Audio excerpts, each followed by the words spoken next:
अस्सलाम वालेकुम। I am Mohammad Wasim Shakir. और जैसा कि आप जानते हैं कि हम गैसेस चैप्टर नंबर 3 जो है फर्स्ट ईयर केमिस्ट्री का उसका लेक्चर नंबर 1 कवर कर चुके। Now we are going to discuss the lecture number 2। In this lecture we are going to study the properties of liquids. In the previous lecture we have studied the properties of gases. तो इस lecture में हम properties of liquid को start करने जा रहे हैं और इस प्रॉपर्टीज ऑफ लिक्विड्स को स्टार्ट करने से पहले मैं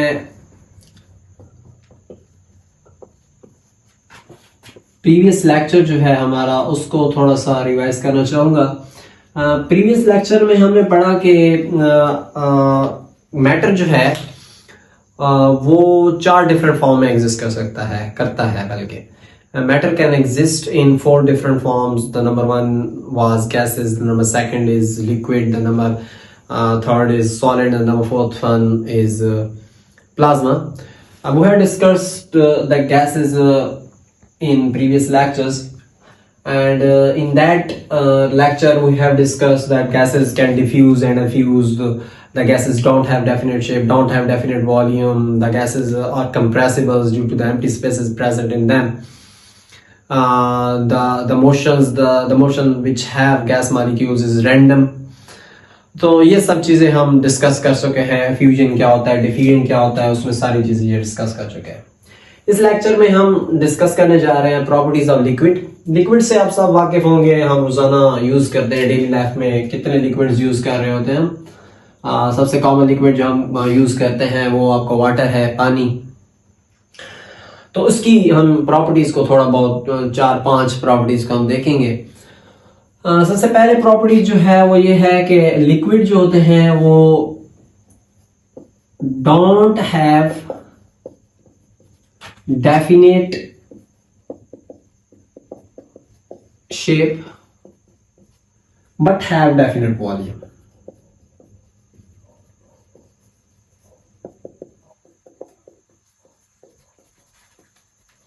इनकी कोई डेफिनेट शेप तो नहीं होती लेकिन इनका डेफिनेट वॉल्यूम होता है।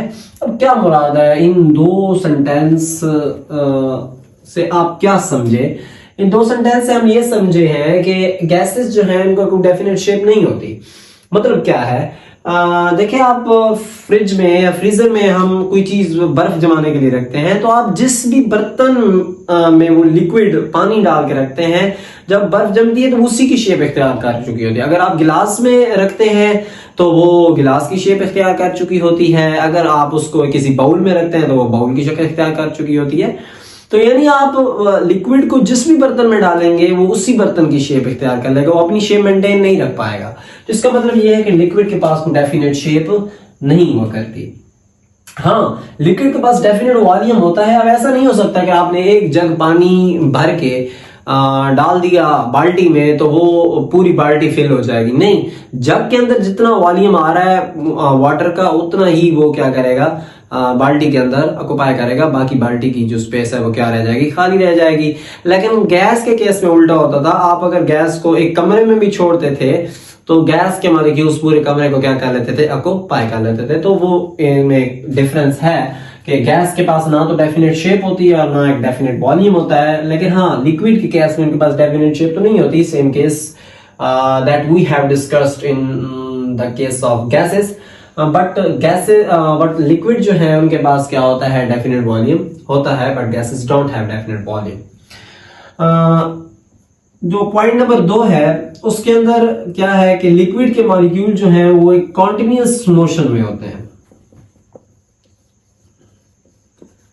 आप अगर पानी को अपने कमरे के फर्श पे फेंकें, डाल दें, फेंकें, या आपसे वैसे ही कोई गिर जाए पानी की भरी हुई बाल्टी फर्श पे, तो आपके जो पानी है वो क्या करना स्टार्ट कर देता है, फ्लो करना स्टार्ट कर देता है। मूव, वो एक जगह खड़ा नहीं होता, वो मूव करना स्टार्ट कर देता है। तो एक्चुअली पानी की जो मूवमेंट है वो किसकी वजह से होती है, उसके मॉलिक्यूल्स की कॉन्टिन्यूअस मोशन की वजह से होती है। तो आपके मॉलिक्यूल्स जो है, लिक्विड के मॉलिक्यूल्स जो है वो क्या होते हैं, in the state of continuous motion होता है। जो तीसरी प्रॉपर्टी है वो क्या है इसकी, और तीसरी प्रॉपर्टी वो ये है कि अगर आप एम्प्टी स्पेसेस की बात कर रहे हैं तो एम्प्टी स्पेसेस एम्प्टी निग्लिजिबल होती हैं। मतलब बात करने का क्या है, निग्लिजिबल का मतलब है कि अगर आप ना गैस लिक्विड के मॉलिक्यूल्स देखें तो वो कुछ इस तरह के होते हैं, यानी इनके दरमियान एम्प्टी स्पेसेस होती तो हैं लेकिन बहुत ही क्या होती हैं, कम होती हैं, आप उनको निगलेक्ट कर सकते हैं। लेकिन अगर हम इसको गैस के साथ देखें तो गैस के मॉलिक्यूल्स के दरमियान तो काफी ज्यादा एम्प्टी स्पेसेस होती थी। तो एम्प्टी स्पेसेस इनके दरमियान क्या होती है, निग्लिजिबल होती हैं एज कंपेयर टू गैसेस। अगर आप कहें तो बहुत कम एम्प्टी स्पेसेस इनके दरमियान होती हैं। अब एम्प्टी स्पेसेस अगर कम है तो जाहिर सी बात है मॉलिक्यूल नजदीक नजदीक है, और मॉलिक्यूल नजदीक नजदीक है तो मॉलिक्यूलर इंटरमॉलिक्यूलर फोर्सेस क्या होंगी, स्ट्रांग होंगी।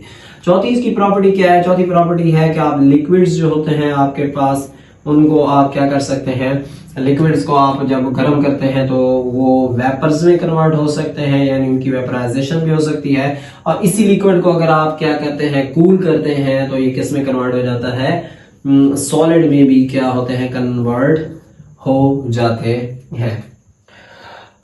जिसको आप बस ठीक है, वो सॉलिड में भी कन्वर्ट होते हैं। तो इसका फिनोमेना रोजाना आप देखते हैं, जब आप अपने कपड़े सुखाने के लिए डालते हैं तार पे तो वहां से वो लिक्विड जो है वो सारा क्या हो जाता है, वेपोराइज हो जाता है, और आपके कपड़े क्या हो जाते हैं, सूख जाते हैं।